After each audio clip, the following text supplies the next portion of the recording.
করব। এভাবেই ব্রাহ্মণবাড়িয়া ২ আসন থেকে লড়ার হুঙ্কার জানিয়েছিলেন জাতীয় সংসদের সংরক্ষিত আসনের সাবেক সংসদ সদস্য ও বিএনপি আন্তর্জাতিক বিষয়ক সহ সম্পাদক রুমিন ফারহানা। কিন্তু এবারও মনোনয়ন পাননি তিনি। ত্রয়োদশ জাতীয় সংসদ নির্বাচনকে সামনে রেখে ২ দফায় প্রার্থী ঘোষণা করলেও শুরুতে জেলার ৬টি সংসদীয় আসনের মধ্যে ২টি আসন ব্রাহ্মণবাড়িয়া ২ ও ব্রাহ্মণবাড়িয়া ৬ ফাঁকা রেখেছিল বিএনপি। এই আসনে বরাবরই আলোচনায় ছিলেন ব্যারিস্টার রুমিন ফারহানা। তবে শেষমেশ জোটের মাঠে হার মানতে হলো তাকে।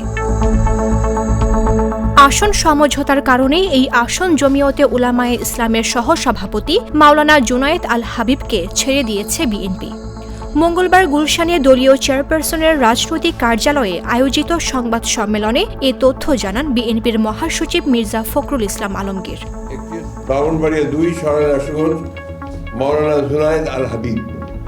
যদিও এর আগে দলীয় মনোনয়ন না পেলে এই আসনে স্বতন্ত্র প্রার্থী হিসেবে নির্বাচন করার ইঙ্গিত দিয়েছিলেন রুমিন ফারহানা। মনোনয়ন তো আমি কিনবো না, এই মনোনয়ন আমার এলাকার ভোটারদের মনোনয়ন। সুতরাং এই মনোনয়ন যদি ওনারা মনে করেন ওনারা কিনবেন, আমি কিনবো না।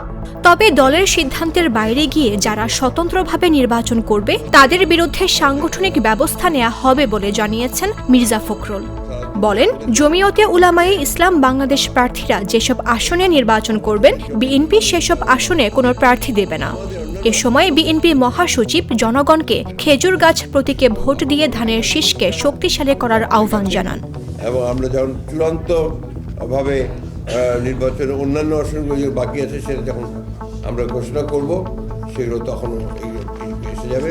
অর্থাৎ এখন নির্বাচন করছেন জমিয়তে উলামায়ে ইসলাম বাংলাদেশ এই ঘোষিত আসনগুলো।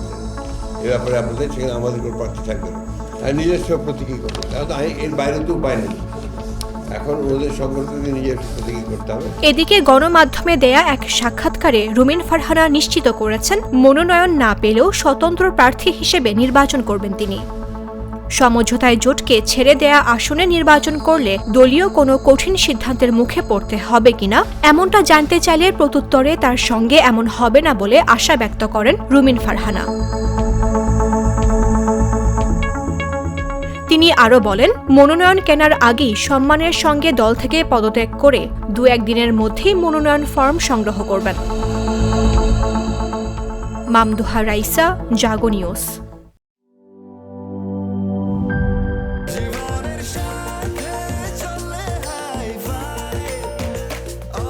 স্বাস্থ্যকর অল টাইম, সব সময় অল টাইম হেলদি লাইফ।